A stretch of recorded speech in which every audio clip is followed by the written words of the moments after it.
ವಿರೋಧ ಪಕ್ಷದ ಹಿಂದೆಯಿಂದ ತೊಳಿ ಪ್ಲೀಸ್. ಮಾಜಿ ಸಚಿವರು, ಮಾಜಿ ಕಂದಾಯ ಸಚಿವರು ಆರ್ ಅಶ್ವಥಣ್ಣವರು ಹಾಗೂ ಪ್ರಸನ್ನಾನಂದನಾಥ ಸ್ವಾಮೀಜಿಯವರು, ರಾಜೂರವರು,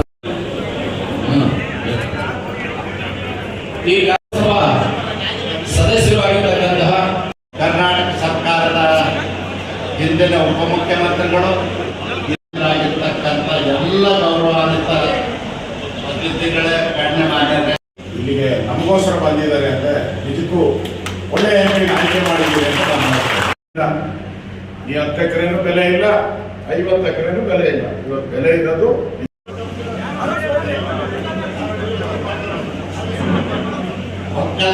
ಸಾಧನೆಯನ್ನು ಮಾಡಿರ್ತಕ್ಕಂಥ ಪ್ರತಿಭಾವಂತ ವಿದ್ಯಾರ್ಥಿಗಳಿಗೆ ಗೋವಿಂದ ಕಾರಜೋಳ ಅವರು, ನಮ್ಮ MP ಅವರು, ನಾನು ಅವ್ರು ಬರಲ್ಲ ಅಂತ ತಿಳ್ಕೊಂಡಿದ್ದೆ. ನಾನು ಕೇಳಿದೆ ತಿಂಗಳಿಗೆ ಅಲ್ಲ, ನಮ್ಮ ಸಮುದಾಯ ಒಟ್ಟಿಗಿರಬೇಕು.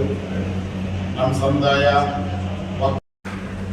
ಈಗಾಗಲೇ ಹಲವಾರು ಜನ ಮುಖ್ಯಮಂತ್ರಿಗಳು ಕೂಡ ನಮ್ಮ ಸಮುದಾಯದಲ್ಲಿ ಆಗಿದ್ದಾರೆ, ಉಪಮುಖ್ಯಮಂತ್ರಿಗಳು ಕೂಡ ಆಗಿದ್ದಾರೆ. ನಮ್ಮ ಸಮುದಾಯ ಮುಂದೆ ಬರಬೇಕಾದ್ರೆ ಎಲ್ಲ ಜಿಲ್ಲೆಗಳಲ್ಲಿರ್ಬೋದು, ಎಲ್ಲ ತಾಲೂಕುಗಳಲ್ಲಿರ್ಬೋದು, ನಮ್ಮ ಸಮುದಾಯದಲ್ಲಿ ಯಾರು ಬಡವರಿದ್ದಾರೆ, ವಿಶೇಷವಾಗಿ ಹೆಣ್ಮಕ್ಳು, ಶಾಲೆಗೆ ಹೋಗೋಕ್ಕೆ ಆಗಲ್ಲ. ನೀವು ನೋಡಿದ್ದೀರ, ದೂರ ಅಂದ ತಕ್ಷಣ ಹೆಣ್ಮಕ್ಳನ್ನ ಮನೆಯಿಂದ ಶಾಲೆಗೆ ಕಳಿಸ್ಕೊಡೋದೇ ಇಲ್ಲ. ಕಾಲೇಜ್ಗಂತೂ 10 ಸೇರಿಸಲ್ಲ. ಆ ಥರದ್ದು ಇನ್ನೂ ಭಾಳಷ್ಟು ಹಳ್ಳಿಗಳನ್ನು ನಾವು ನೋಡ್ತಾ ಇದ್ದೀವಿ. ಈ ಕಾಲ ಹಣ ಇದ್ದರೆ ಕಾಲ ಅಲ್ಲ. ಹಿಂದೆ ಎಲ್ಲ ಗೌಡ್ರುಗಳು ಮನೆಯಲ್ಲಿ ಯಾರಾದರೂ ಹೆಣ್ಣು ನೋಡಕ್ಕೆ ಹೋದ್ರೆ ಅಥವಾ ಗಂಡು ನೋಡಕ್ಕೆ ಹೋದ್ರೆ ವಾಮೆ ನೋಡ್ತಾ ಇದ್ರಂತೆ. ವಾಮೆ ಅಂತ ಅಂದ್ರೆ ಹುಲ್ಲು ಎಷ್ಟು ರಾಶಿ ಹಾಕಿದ್ದಾರೆ, ಬಣಿಮೆ.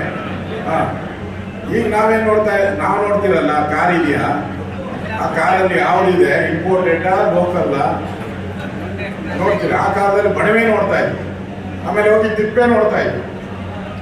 ಎಷ್ಟು ದೊಡ್ಡ ಗೊಬ್ಬರದ ರಾಶಿ ಇದೆ ಅಂತ ಇದರ ಮೇಲೆ ತೀರ್ಮಾನ ಮಾಡ್ತಾ ಇದ್ರು. ಹೆಣ್ಣು ಕೊಡ್ಬೇಕಾ, ಗಂಡು ತಗೊಂಡ್ಬರ್ಬೇಕಾ ಅನ್ನೋದು. ಈಗ ಹಂಗಲ್ಲ. ಈಗ ಏನಾಯ್ತೋ ಗೊತ್ತಿಲ್ಲ. ನಾವು ಮನೇಲಿ ಯಾರೋ ಬಡವ್ರ ಮನೆ ಅಂತ ಇಟ್ಕೊಳ್ಳಿ, ಸಣ್ಣ ಗುಡಿಸಿದ್ರು ಅವ್ರ ಮನೇಲಿ ಯಾರನ್ನ IAS ಆಗಿದ್ರೆ ಎಲ್ಲರೂ ಓಡಿ ಮನೆ ಒಳಗೆ ಹೋಗ್ತಾರೆ.